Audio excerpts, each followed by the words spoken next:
Hello everyone, welcome to our channel Brain Teaser, a true learning channel. On this channel, we have well qualified and experienced faculty who will teach you for the preparation of UPSC, UPPCS, UPTET, CTET, SSC and all defense exams. In the previous video, we discussed about what is charge and its basic properties and how we can charge the body. In this video, we discuss about Coulomb's law, which is very important topic for JEE Mains, Air Force and Navy. Before we start, let me just introduce myself. I am Satyendra Chaudhary, educator on Brain Teaser. So let's start the class. We know like charges repel each other and unlike charges attract each other. But the question arises, with what force they repel or attract each other? Means कितनी force से ये एक दूसरे को repel या attract करते हैं, we don't know till now. इसी का जवाब दिया हमारे एक महान फिजिसिस्ट जिनका नाम था चार्ल्स अगस्टिन डी कूलम्ब.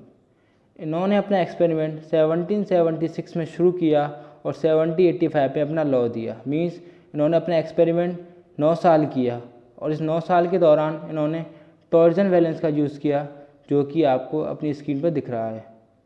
इसमें क्या होता है, इसमें जो बी पॉइंट है ये क्या है, एक चार्ज स्पेयर जो कि फिक्स्ड है, और जो ए है वो एक चार्ज स्पेयर जो कि मूवेबल है, फ्री है. जब बी ए पे फोर्स लगाएगा इलेक्ट्रोस्टैटिक्स, तो ए क्या करेगा, मूव करेगा, मीन्स रोटेट करेगा, क्योंकि ये फिक्स्ड है इस पॉइंट से. तो रोटेट के दौरान जो वायर है जिससे जो कनेक्ट है वो क्या हो जाएगा, ट्विस्ट होगा, और एक ऐसा पॉइंट आएगा जिसमें जो एक्सटर्नल टॉर्क होगा वो ट्विस्ट टॉर्क के बराबर होगा, मीन्स के थीटा. थीटा क्या, एंगल ऑफ ट्विस्ट. ये इसी प्रिंसिपल पर क्या करता है, वर्क करता है ना. उन्होंने अपनी 9 साल की ऑब्जर्वेशन को एक लॉ में प्रस्तुत किया जिसे हम जानते हैं Coulomb's law. It states that magnitude of electric force between two stationary point charges placed in a vacuum is inversely proportional to the square of the distance separating the charges. F is directly proportional to 1 upon r square.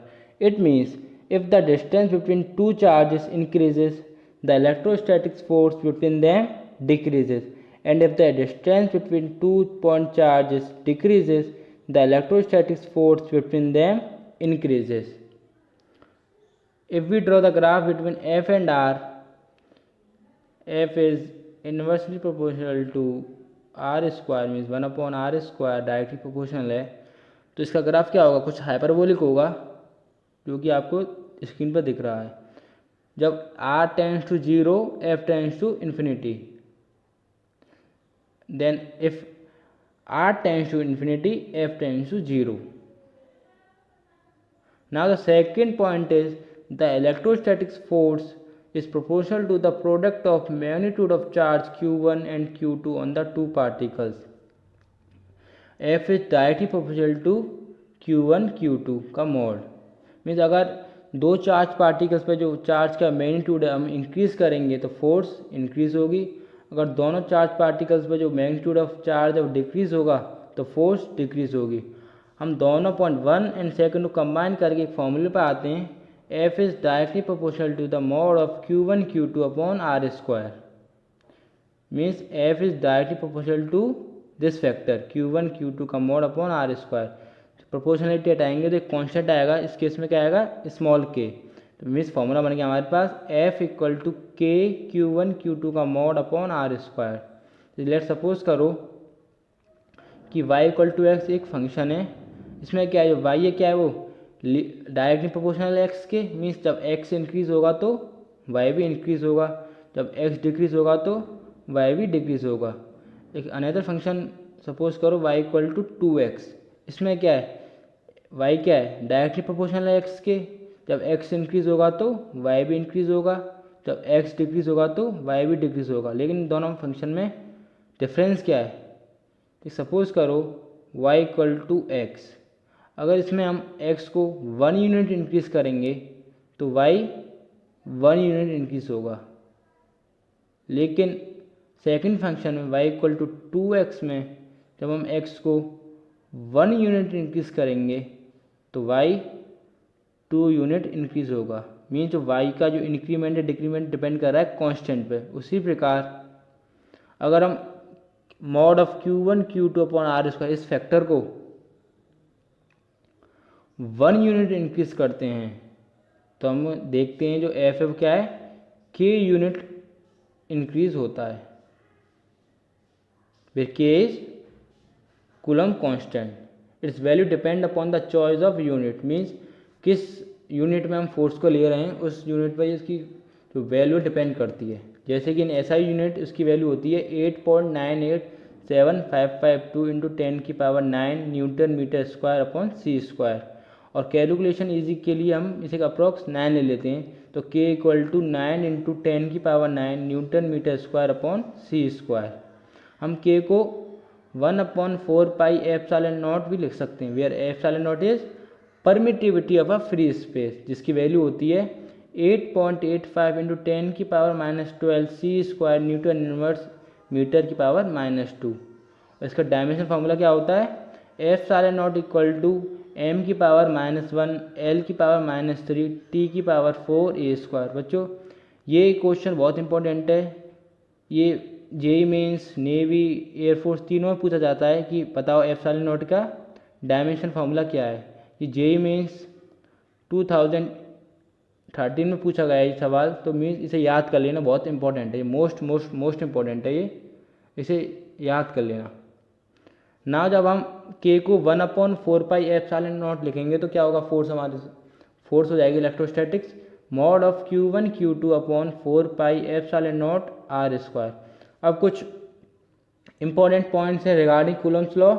First point is Coulomb's law is valid only for point charges. What are point charges? हर object point charge behave कर सकता है। जैसे कि अगर कोई object है, हम इसे पास से देखेंगे तो वो बड़ा दिखाई देता है, जैसे जैसे वो दूर जाता जाएगा हमें वो छोटा दिखाई देता जाएगा। और एक ऐसा पॉइंट आएगा जिस पॉइंट पे वो हमें एक पॉइंट चार्ज की तरह क्या करेगा, दिखाई देगा। उस पॉइंट पे क्या है, वो एक पॉइंट चार्ज की तरह क्या करेगा, बिहेव करेगा।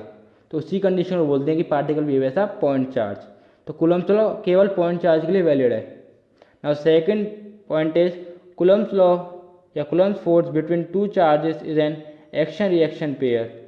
The two charges exert equal and opposite force on each other. Means अगर Q1 है, ये Q2 है, अगर Q1 Q2 पर फोर्स लगा रहा है F, तो Q2 Q1 पे भी फोर्स लगाएगा F, but in opposite direction. Means magnitude तो सेम होगा लेकिन डायरेक्शन क्या होगी, अपोजिट। मीन्स ये न्यूटन थर्ड लॉ ओबे करते हैं।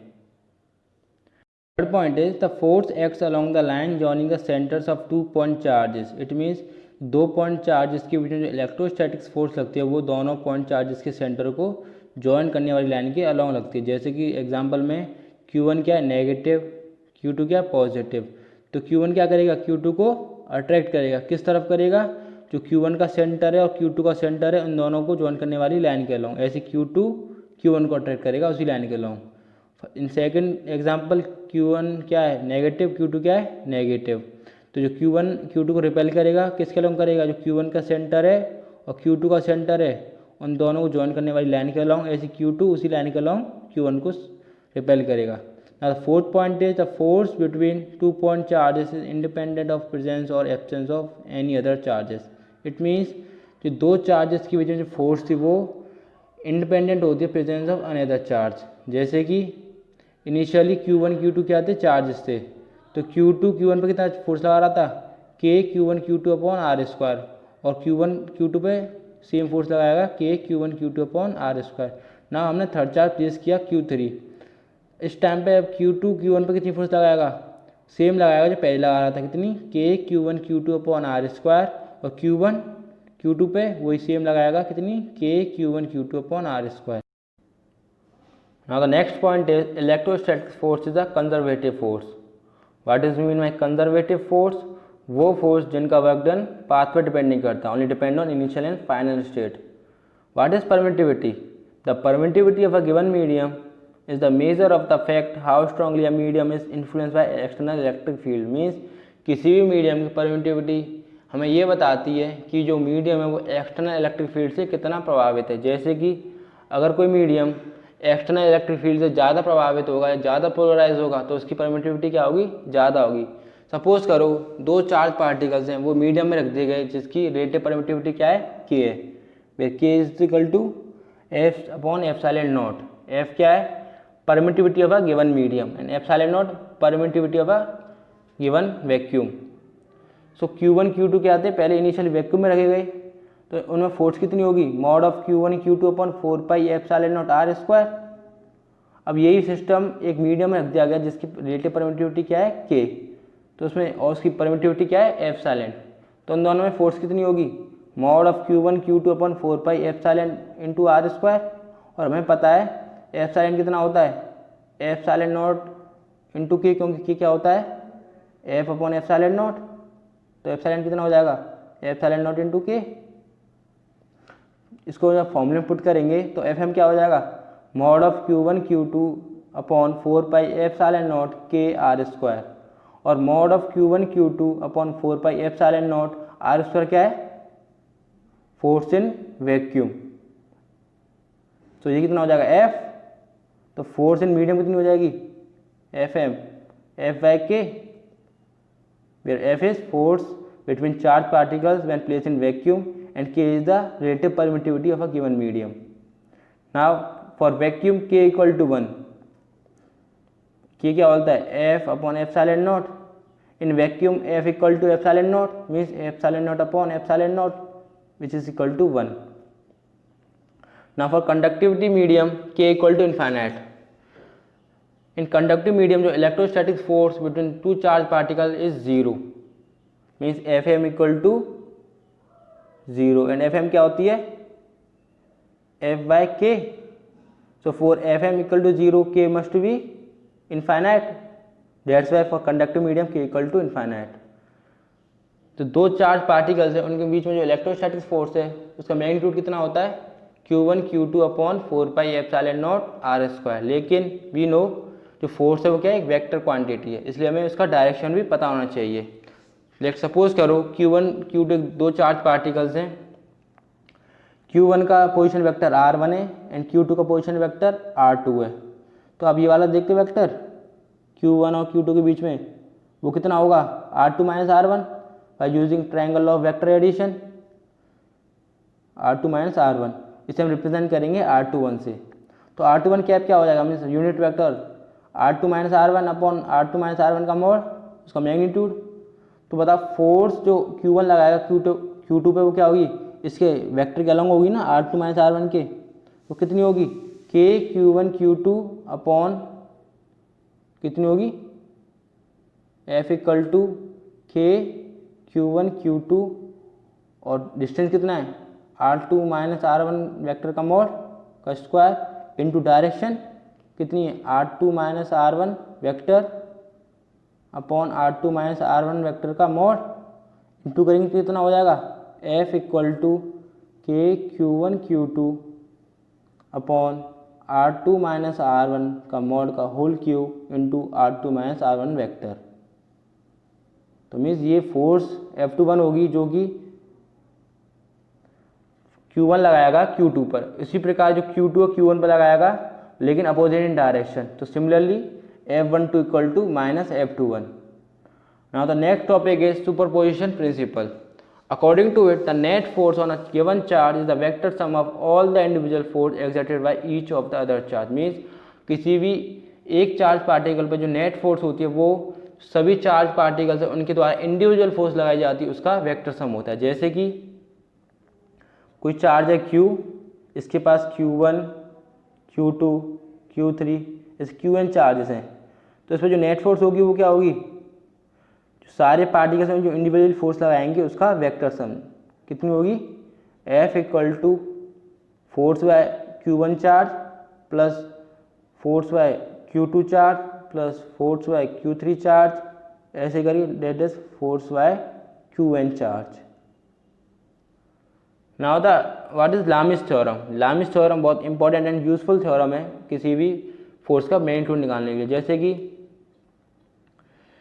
एक पार्टिकल है जिस पर 3 फोर्स लग रही हैं, हमें और किसी एक फोर्स को निकालना है तो इससे लामिस थ्योरम से आसानी से निकल जाता है. जैसे कि एक पार्टिकल जिस पर A force B force and C force लग रही हैं, तो जो A अपॉन जो B और C में जो एंगल है उसका sine means A upon sine alpha equal to B force, A और C में जो एंगल है beta upon sine beta equal to C force, जो ए और बी में जो एंगल है गामा अपॉन साइन गामा क्या होता है, इनका रेशियो इक्वल होता है। और सपोज करो हमें बी का मैग्नीट्यूड पता है तो हमें ए का और सी का निकाल सकते हैं। जैसे कि हम पहले इस वाले रेशियो को लेंगे A upon sine alpha equal to B upon sine beta, जिससे क्या निकलाएगा ए। सेकंड हम इस वाले रेशियो को लेंगे B upon sine beta equal to C upon sine gamma, जिससे कि सी निकलाएगा। इसे बहुत यूजफुल थ्योरम है, क्वेश्चन को इससे आसानी से सॉल्व किया जा सकता है। ना कुछ क्वेश्चन प्रैक्टिस करेंगे। The first question is what is the smallest magnitude of electric force between two charges placed at a distance of 1 metre. दो चार्जेस के बीच में जो इलेक्ट्रोस्टैटिक फोर्स होती है वो क्या होती है, F equal to K mod of Q1 Q2 upon R square. K and R क्या इधर कांस्टेंट, सो एफ को मिनिमम होने के लिए क्या होना पड़ेगा, Q1 Q2 को क्या minimum. And we know smallest charge that can exist in nature is charge on electron और प्रोटॉन। सो यहाँ Q1 Q2 की वैल्यू क्या होगी 1.6 इंटू 10 की पावर -19 कूलम। तो F इक्वल टू 9 इंटू 10 की पावर 9 1.6 इंटू 10 की पावर -19 का होल स्क्वायर अपॉन 1 का स्क्वायर। इसे सॉल्व करोगे तो आपकी वैल्यू आएगी F की समथिंग 2.3 इंटू 10 की power -28 Newton. So the correct option is B, 2.3 into 10 की power -28 Newton. Now the next question is the magnitude of electric force between two charges separated by a distance of r is F. What is the magnitude of electric force if the separating distance between them is increased to 2r? ये navy double 2018 में आया हुआ question है। इस type के question आते रहते हैं, बहुत इंपॉर्टेंट क्वेश्चन है। हमें पता है F is directly proportional to 1/r square. जब हम r को 2r कर देंगे तो F डैश क्या हो जाएगा 1/4r स्क्वायर, 2 का स्क्वायर 4 हो जाएगा। तो ये क्या 1/r स्क्वायर F, तो मीन्स F डैश क्या हो जाएगा F/4। तो the correct option is C, F/4। Now the next question is the magnitude of electric force between two charges placed in a vacuum is F. What is the magnitude of electric force if the system is placed in the medium having relative permittivity K? We know किसी भी charges को अगर medium में रख देंगे तो उनके बीच में जो फोर्स होगी इलेक्ट्रोस्टैटिक्स वो क्या हो जाती है F/K, where F is force in vacuum. तो F डैश क्या हो जाएगी F/K। Option C is correct. The next question is two free charges plus q and plus 4q are at a r distance apart. A third charge is so placed that the entire system is in equilibrium. In equilibrium means the net force on each charge must be 0. Initially plus q and plus 4q are placed. Now हम third charge लाते हैं जो कि positive है, तो उसे हम put करेंगे left of plus q। तो क्या होगा प्लस q क्या करेगा, उसे रिपेल करेगा, प्लस 4q क्या करेगा रिपेल, विच मीन सिस्टम के अनइक्विलिब्रियम में। ऐसे कैसे right of plus 4q put करेंगे तो प्लस 4q क्या करेगा repel and plus q also repel. तो मीन सिस्टम यहाँ भी क्या है अनइक्विलिब्रियम में। हमारे और कहीं पुट करते हैं जैसे कि यहाँ पुट करते हैं प्लस q क्या करेगा रिपेल, प्लस 4q भी रिपेल, मीन्स यहाँ भी सिस्टम क्या है अनइक्विलिब्रियम में। और टॉप पे पुट करेंगे तो प्लस q भी रिपेल करेगा एंड प्लस 4q भी क्या करेगा रिपेल, मीन्स यहाँ सिस्टम क्या है अनइक्विलिब्रियम में। मान लो प्लस q और प्लस 4q के बीच में रखते हैं कहीं भी, जैसे यहाँ बीच में रखते हैं तो प्लस q क्या करेगा उसे रिपेल करेगा थर्ड चार्ज को, प्लस 4q भी क्या करेगा repel, means plus q and plus 4q के बीच में थर्ड चार्ज वो क्या इक्विलिब्रियम में आ सकता है। लेकिन अगर हम प्लस q को देखेंगे तो थर्ड चार्ज क्या करेगा उसे रिपेल करेगा एंड प्लस 4q क्या करेगा रिपेल, विच मीन्स जो प्लस q है वो क्या है अनइक्विलिब्रियम में। उसी प्रकार प्लस 4q भी क्या है अनइक्विलिब्रियम में, क्योंकि जो थर्ड चार्ज उसे रिपेल करेगा एंड प्लस q भी आल्सो रिपेल। इट मीन्स हम पॉजिटिव चार्ज से सिस्टम को इक्विलिब्रियम में नहीं ला सकते। नेक्स्ट हम नेगेटिव चार्ज लाएंगे, means plus q plus 4q। अगर हम नेगेटिव चार्ज को लेफ्ट ऑफ प्लस q रखते हैं थर्ड चार्ज को तो प्लस q क्या करेगा अट्रैक्ट करेगा एंड प्लस 4q क्या करेगा अट्रैक्ट, मीन्स यहाँ पे सिस्टम क्या है अनइक्विलिब्रियम में। और यहाँ पुट करेंगे रेट ऑफ +4q, तो +4q क्या करेगा अट्रैक्ट एंड +q भी क्या करेगा अट्रैक्ट। तो मीन्स यहाँ सिस्टम क्या है अनइक्विलिब्रियम है। और मान लो और कहीं पुट करते हैं जैसे यहाँ, तो +q क्या करेगा उसे अट्रैक्ट करेगा, +4q क्या करेगा अट्रैक्ट। मीन्स यहाँ सिस्टम क्या है अनइक्विलिब्रियम में। और मान लो टॉप पे करते हैं तो पुट +q रिप्लेक्ट अट्रैक्ट करेगा एंड +4q क्या करेगा अट्रैक्ट। मीन्स यहाँ सिस्टम क्या है अनइक्विलिब्रियम में। मान लो +q और +4q के बीच में रखते हैं, जैसे यहाँ थर्ड चार्ज को, +q क्या करेगा attract, +4q attract. It means जो थर्ड चार्ज है जो नेगेटिव है वो +q और +4q के बीच कहीं ना कहीं इक्विलिब्रियम में आ सकता है। और मान लो +q को चेक कर दें तो थर्ड चार्ज क्या करेगा इसे अट्रैक्ट करेगा and +q repel. It means +q भी क्या आ सकता है इक्विलिब्रियम में। ऐसे +4q को चेक करेंगे तो थर्ड चार्ज क्या करेगा इसे अट्रैक्ट एंड +q क्या रिपेल। मीन्स +4q भी क्या आ सकता है इक्विलिब्रियम में आ सकता है। इट मीन्स एंटायर सिस्टम क्या आ सकता है इक्विलिब्रियम में आ सकता है जब हम कोई थर्ड चार्ज लाएंगे जो कि नेगेटिव है। सपोज करो जो थर्ड चार्ज लाए वो नेगेटिव है और वो x distance from +q charge place किया गया थर्ड चार्ज जिस पर चार्ज है q नेगेटिव में, तो जो नेट फोर्स होगी थर्ड चार्ज वो क्या होगी 0। तो means k(q)/x² equal to k(4q)/r-x²। को ये टोटल कितना है r में से x माइनस कर देंगे तो 4q और थर्ड चार्ज में क्या आ जाएगा डिस्टेंस आ जाएगा जो कि होगा r-x, कट जाएगा k(q)(q), कितना बचेगा r-x/x का whole square equal to 2 means 4 sorry. तो r-x/x equal to 2 which means r-x equal to 2x with 3x equal to r, x equal to r/3. So the correct option is r/3 from +q charge.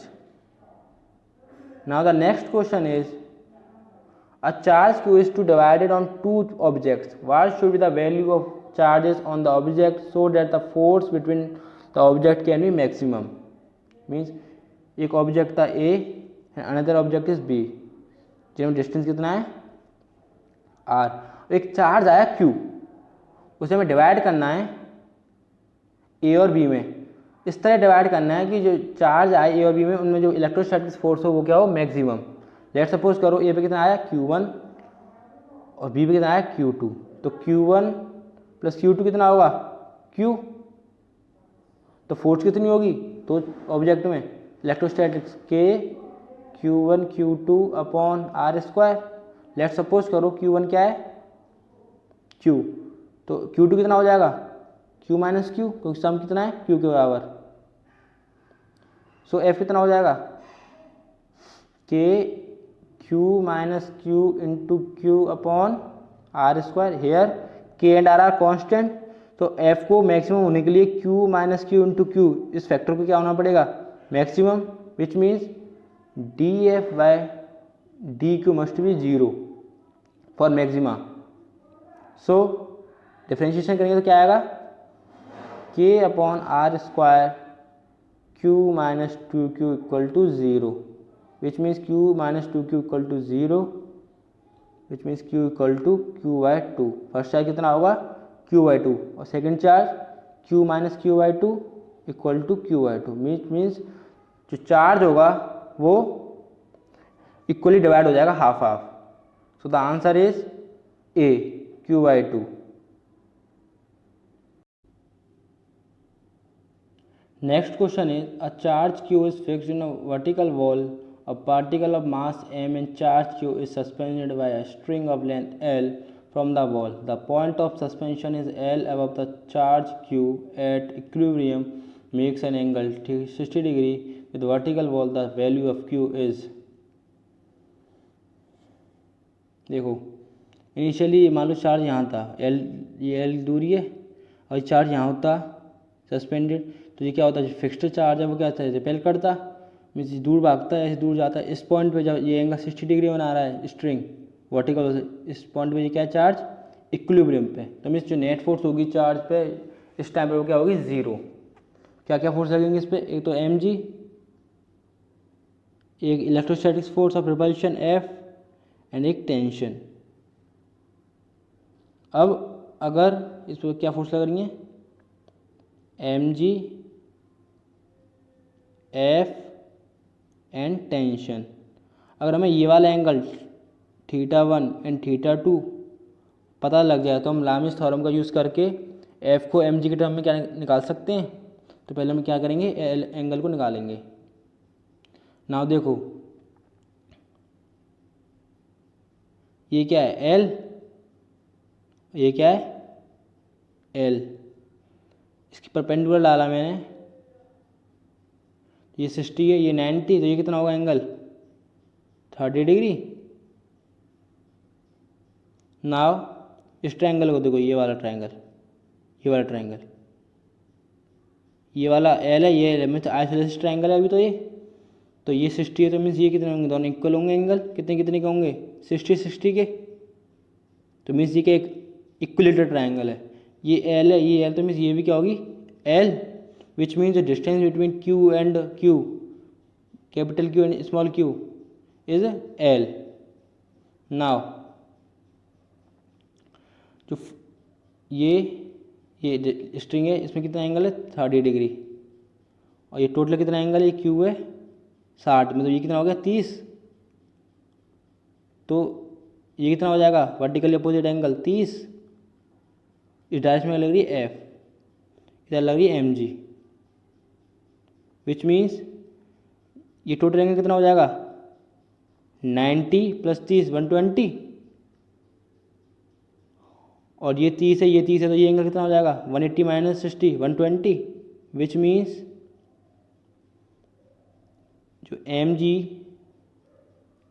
F and tension means ये angle 120 है and ये angle 120, और Q small q और capital Q में distance हो गया L।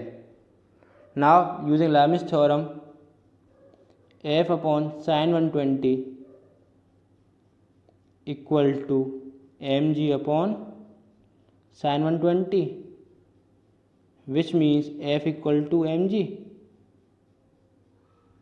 Now F क्या है Q upon L square equal to mg, which means Q equal to mg L square upon Q। तो correct option is mg L square upon Q। C option is correct. आज की video में इतना ही। अगली video में हम बात करेंगे electric field. Please subscribe our channel and like and share this video. Thank you for watching our videos.